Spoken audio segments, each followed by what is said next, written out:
జిల్లా తెల్లాపూర్ మున్సిపాలిటీ కోడూరు గ్రామ శివార్లో నాగరపల్లి గ్రామానికి వెళ్లే రహదారి 2 వైపులా కుంగిపోతుందని గ్రామస్తులు తెలిపారు. అక్రమంగా వెలిసిన వెంచర్లో చెరువుల నుంచి వచ్చిన వరదతో మట్టి బురదగా మారి రాకపోకలకు ఇబ్బంది జరుగుతుందని అధికారులు ఈ అక్రమ వెంచర్లపై తగిన చర్యలు తీసుకుంది.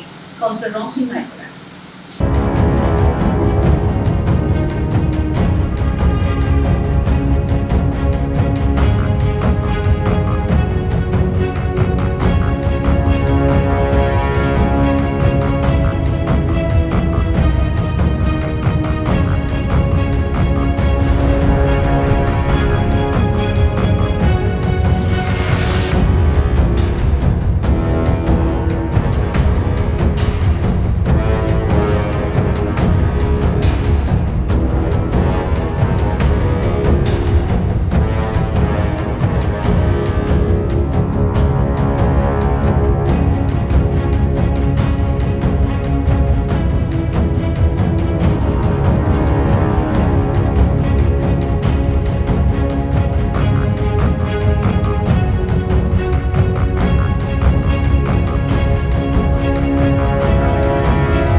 Share, subscribe to BCN Telugu News.